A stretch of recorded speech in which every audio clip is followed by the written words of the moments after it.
Hi there, I'm Shane, and in this video I'm going to be talking all about the Sony 12-24mm f2.8 G Master lens. I've been using this lens for several months and I'm going to be talking about basically everything about it. It's an exceptional lens that pushes the limits of what full frame cameras can do at an ultra wide focal length with an incredibly fast aperture, a great build quality without compromising anything on the image. So I'm excited to talk to you all about it and review it in this video.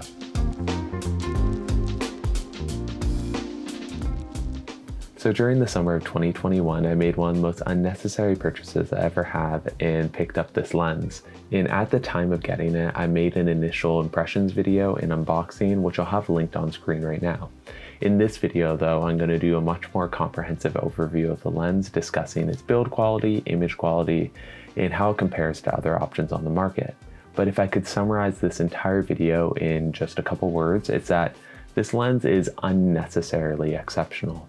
It's in a weird class because it's one of Sony's most expensive G Master lenses. In fact, at this time, the only two lenses in the GM lineup that are more expensive are the 400 and 600mm telephoto lenses, which aren't crazy popular. And neither is this lens. Just because it's so expensive, it's almost inaccessible to many people. And again, it was a silly purchase on my behalf, but I'm going to talk all about it today. I'll start off with discussing the basics though, and the 12-24mm focal length isn't necessarily common, though a lot of people are going to be very comfortable with 24mm as it's a very popular wide-angle lens and it's a very kind of familiar look.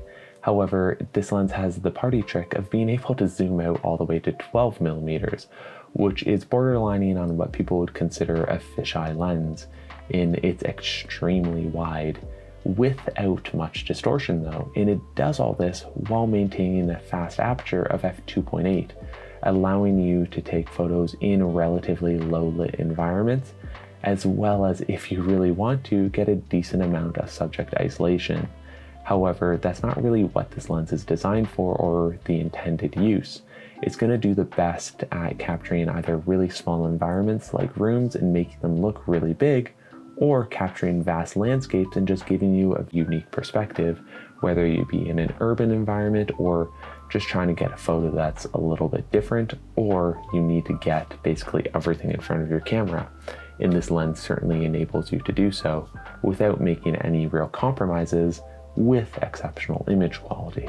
Throughout my testing, I took the lens along with me to basically every shoot I did, whether it be personal ones, where I'm just going on hikes or hanging out with my family, and I actually took it along to a couple weddings as well to see how it would perform. And really, I was overall quite impressed because I thought this lens was going to be much more of a burden to take with me and it would just be a one-trick pony. However, I found it on my camera much more than I expected, and it did a fantastic job at being surprisingly versatile, though I should have expected as much considering this still is a zoom lens and it's designed to be quite versatile.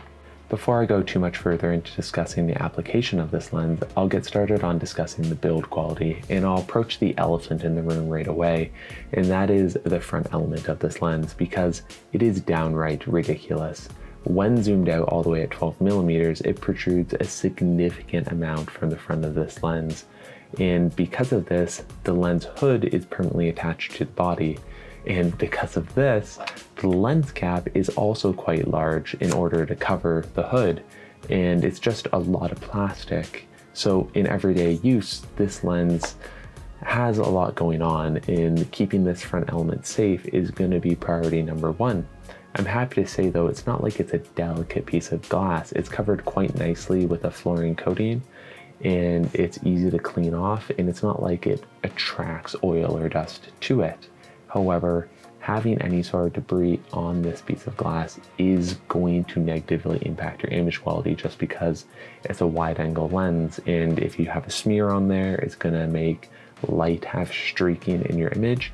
So it's obviously not something to ignore, but at the same time, it's not hard to manage. So in everyday use, it's a heavy consideration you have to keep in mind. However, it's not like it's going to be a deal breaker that makes it unusable. It's just something to keep in the back of your head. Moving on though, past the significance of this front element, the rest of the lens is extremely durable and exactly what you'd expect from a G Master lens. It's made out of the hardened plastic kind of metal-like material all their GM lenses are made out of, as well as having a metal rear flange with rubber gasket around the edge, and all the internal rings are internally sealed as well. You might notice that I have a different kind of mount here on the back, and that is because mounting conventional filters to this lens is obviously quite difficult, because in order to have kind of gradiated or any sort of flat filter on the front, you need quite a large piece of glass in order to cover the entire frame, and in order to do so, you need a whole mounting contraption. So to circumvent this, Sony included, when you ship the lens, with a little kind of insert here that you can pop plastic filters into. However, you have the option of buying a third-party mount. This one's made by Haida, which allows you to insert glass filters in the back here to add filtration behind the lens.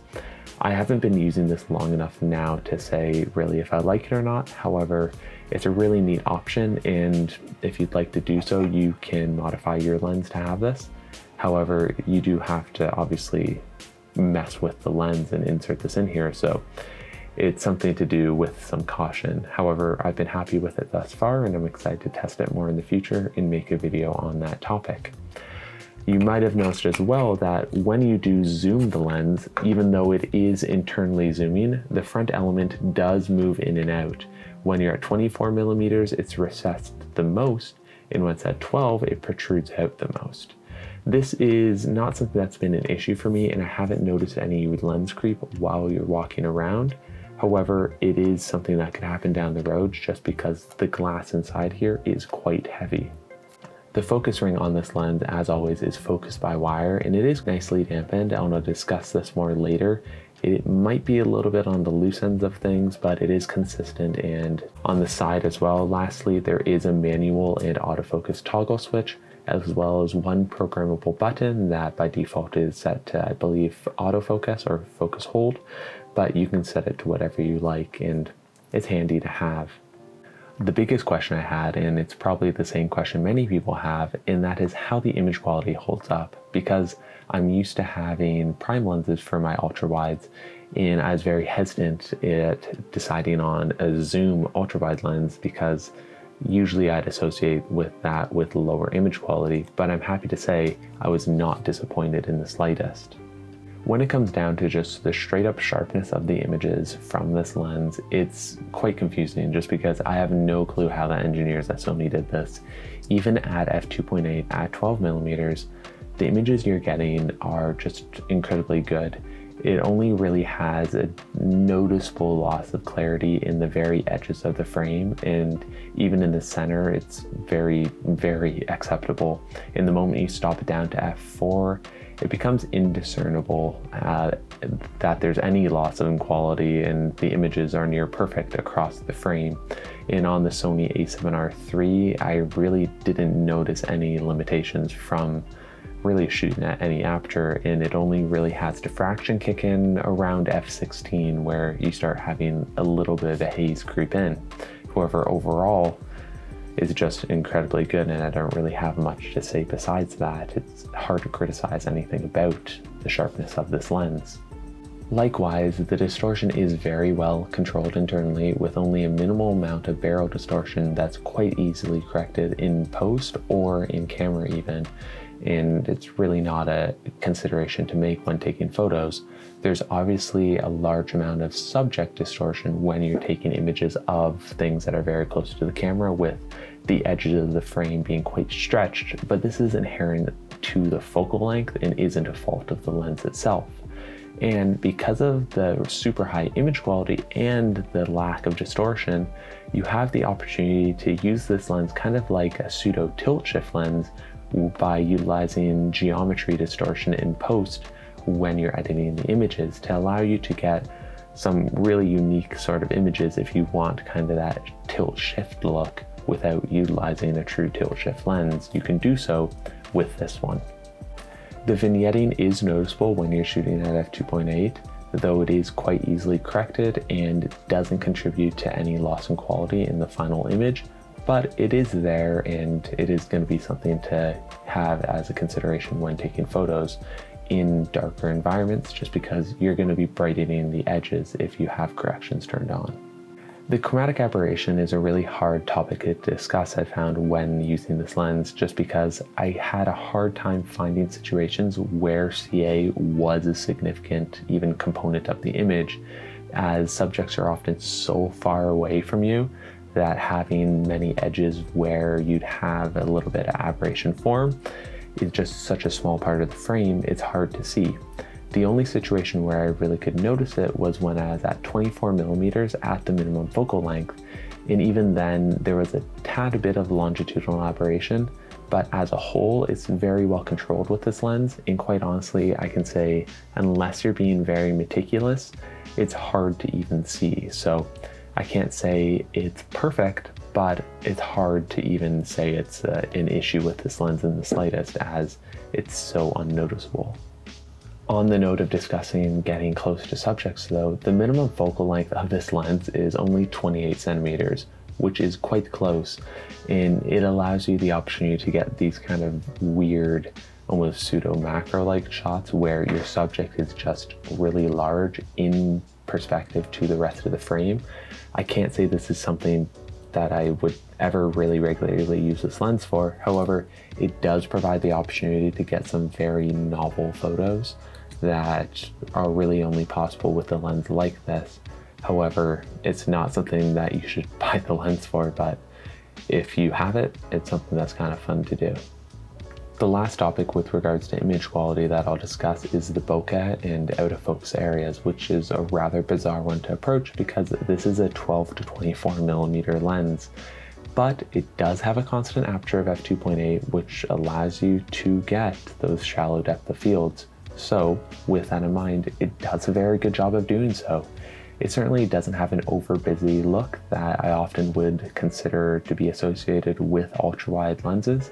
It has a nice smooth fall off that's very typical for G Master lenses. So it's exactly what I'd expect a lens of this caliber to look like, and it's very consistent with the other G Master lenses that I have, like the 24-70 and the 70-200. When it comes to autofocus, this lens is par for the course for what you would expect from a native Sony GM lens, and that is it's incredibly responsive and pairs nicely with their cameras.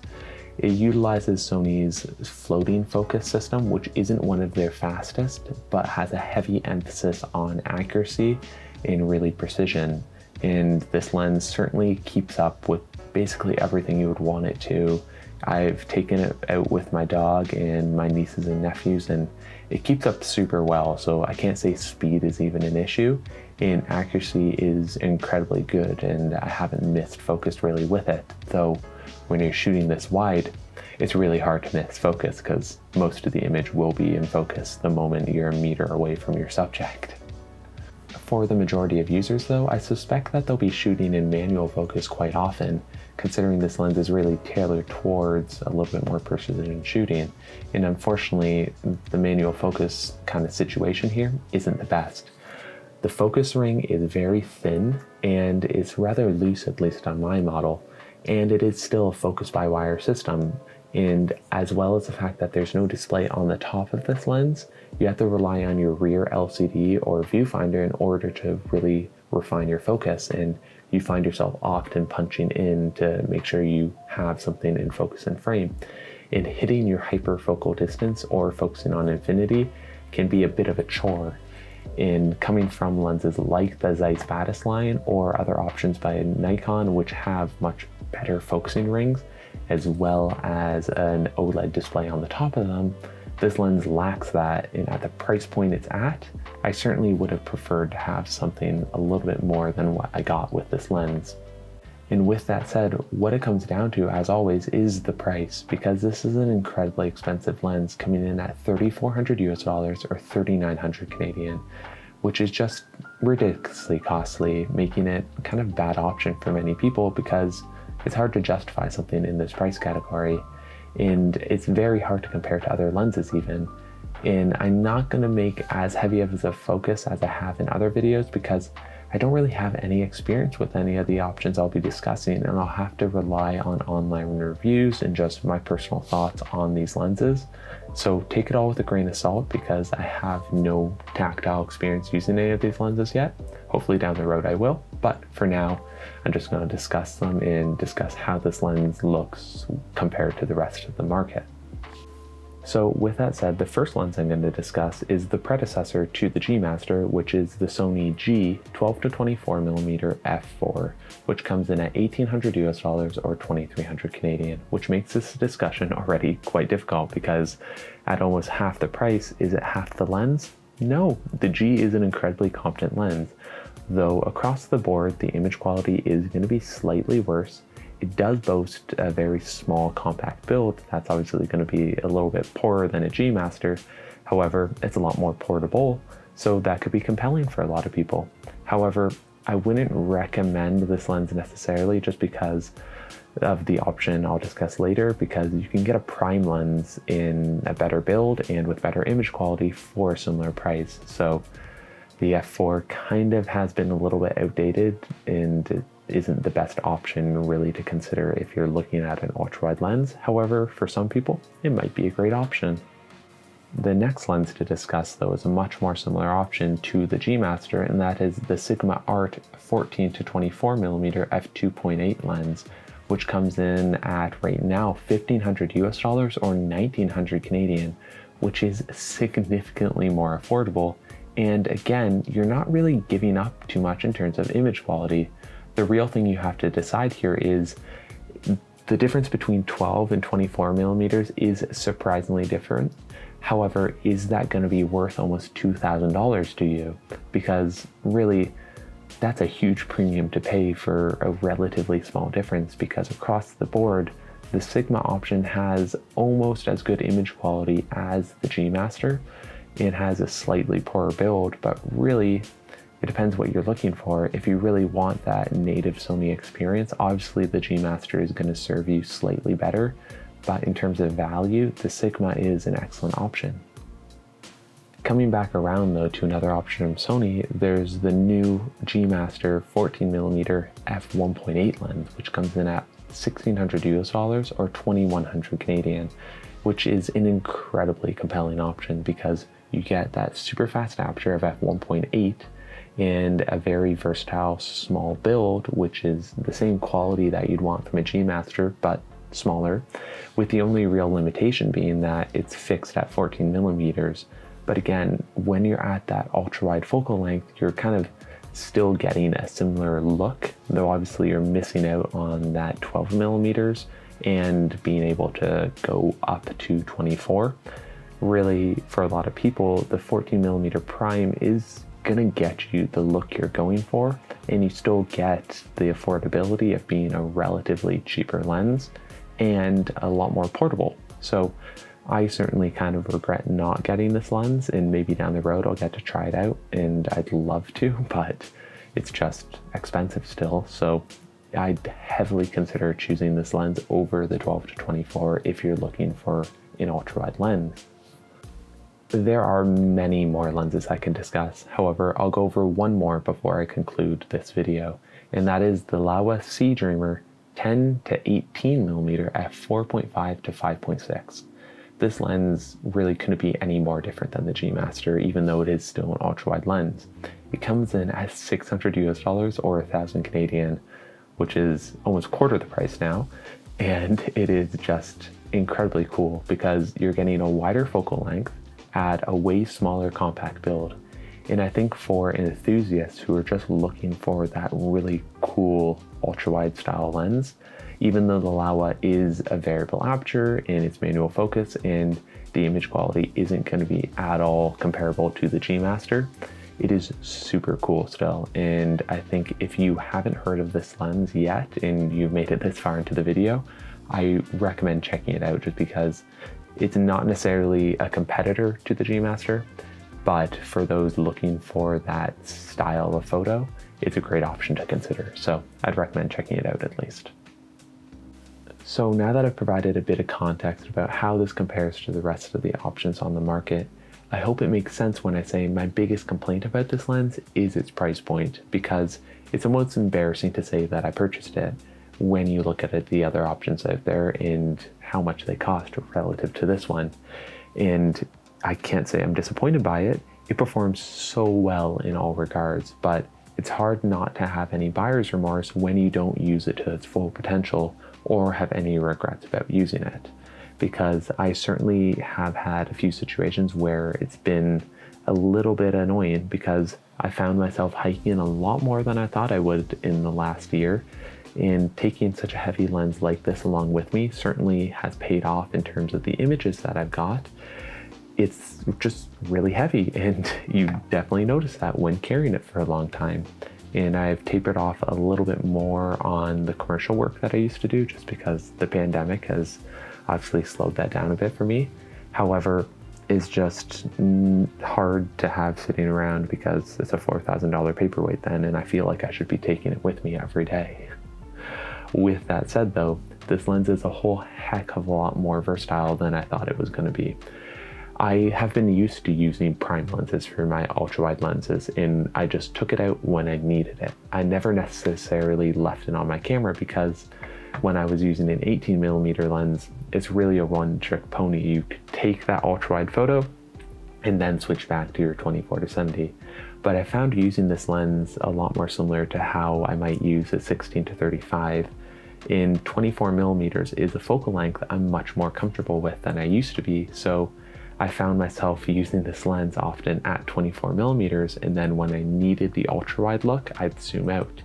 And I never really found myself using this lens anywhere in between, and that's not necessarily a bad thing. Again, it's just you're paying so much for the privilege of having the convenience of not switching lenses. And when you're doing a wedding or something like that, it's obviously going to pay off, but how often are you going to use this lens in a situation where it's that fast paced? It's not really meant for that. So again, it depends what you're using this lens for. And on that note, in all seriousness, I really don't know who this lens is designed for. Besides Sony making the point that they can market a lens like this that's this good, it's really non-compromising, and I guess it's made for people like myself who really want a lens that can be part of their kit and do basically everything. The thing is, all the other lenses that I discussed basically can do 80% of the job that this lens can do, and you can almost buy 2 of the other lenses for the same price as this one. So I just want to make sure I emphasize that you heavily consider other options before pulling the trigger on this one. However, with that said, I don't think you'll be disappointed with this lens. It's not perfect, but it's certainly incredible, and it's not gonna ever really disappoint you in terms of the quality that you're gonna get from it. And I'm gonna be making more videos on this in the future, hopefully. I certainly want to discuss the rear filter mount that I've been using, and I want to make a lot of long exposures and time lapses with it, because I love making those and I'm excited to do so with this lens. If you have any questions about anything I said about this lens, any comments on how I was using it or things that I said, please feel free to talk to me about it and leave a comment in the section below, because again, I'd love to chat. And if you enjoyed this video and want to see more videos like this from me in the future, maybe consider liking this video and subscribing to my channel. It goes a really long way in helping me grow the channel, and I really enjoy doing it. But as always, thanks for watching. I really hope you have a great day, and I'll see you in the next video.